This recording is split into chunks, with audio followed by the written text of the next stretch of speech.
All right, eat the mic. Yeah, if you're right there. All right, I'll eat the mic, but it's just... All right. Not to be difficult. This is better. That's not as loud. Really? Is this one better? Yeah. Okay, we'll do this one. Hi, everybody. I'm going to read the beginning of my book, Baseball Karma and the Constitution Blues, for you all tonight. And like Mike said, it's on Three Rooms Press, available on Amazon. I have a few copies with me tonight. It's a story about a curse on a baseball team. And about 4 years ago, almost exactly 4 years ago, I was home for 4th of July in Philly, and the fireworks were shot off on the Friday night, and Saturday morning I picked up the Philadelphia Inquirer off my parents' front stoop, and there in the sports page was this desperate plea from Charlie Manuel, the manager of the Philadelphia Phillies, who were really sucking. I don't know if it's you guys, the media, or the players, or what, but somebody out there has got something against us, or somebody's not living right.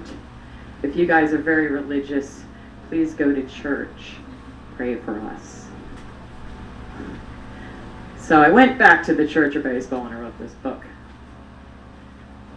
Mark Twain said, "Let me make the superstitions of a nation, and I care not who makes its laws or its songs either." Chapter 1, Lucky Chucks, Wishbones, and Making the Team. Sometimes we must wait until enough people are dead to tell a story. Other times we must tell a story before more people die. The lie implied, telling stories, especially tales out of school, can get you in real trouble.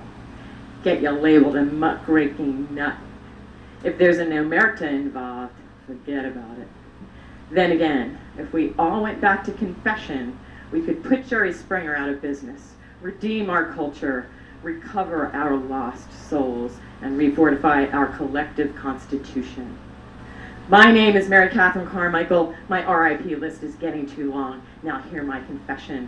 Some 20 years ago, I put a curse on my hometown baseball team. I never thought it would stick, but an intractable vapor lock grips the club to this day. Short of calling an exorcist, I figure the quickest way back to baseball heaven is to tell. I grew up in St. Genesius Parish, an Irish Catholic ghetto in suburban Constitution, where the boys played Little League and the girls twirled batons. I would have preferred Little League, or at least work in the snack bar. I heard those snappy snack girls used to sneak behind a Cisco Steaks billboard on the left field fence and smooch anyone just to see what first base was like. Maybe then I would have been better prepared when I got called to the bigs. The day was sky blue crisp, late March, a score ago. Pop and Uncle Frank were over for the usual Sunday dinner, which visit as usual began Sunday afternoon. Uncle Pat received special dispensation to escape his parish duties, so he came too. We would surprise Pop with a cake for him and my little brother Denny after dinner. But first, Pop hit the Barker Lounger with his crossword puzzle and tuned into the Constitution Blues game while the Unks took over the backyard with us kids. Wiffle ball was the game of choice those Sunday afternoons. Baby in the Air was to every man for himself, and Ditch It was best played after dark. I stood in, swinging my brown ponytail. I swatted the air with my trim yellow stick and sassed my Uncle Frank. "We want a pitcher, not a belly itcher." I took his first pitch. "No batter, no batter, no batter!" My brother Joe yelled from third. Though he was 14 months older, and we had 3 sisters younger, he always introduced me as his little sister, probably to keep the guys away. "This is your big chance, Mick Carmichael." Uncle Frank started his wind-up. "Don't blow it!" Uncle Frank was the one who christened me Mick, which was when I was born, telling my parents I needed a cool nickname. "It's short for the MK of her proper name," he explained to my parents. Proper, of course, referencing the baptismal. Our neighbor Nelson gave it his gangly, greasy best from second base. "Ah, she's a girl! Of course she'll blow it!" His eyebrows looked like flattened shag carpeting. His sexist dig only made me want it more. If there was one thing I couldn't stand, it was guys who thought they were better than me for the mere fact they were guys.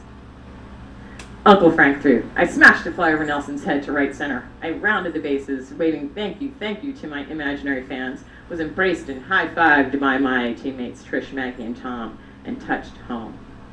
I pivoted on the plate and smirked at Joe and Nelson, cross-armed in center field before running in the back door.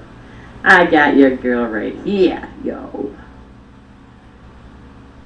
Little more? Little more? Little more? Little more? Okay.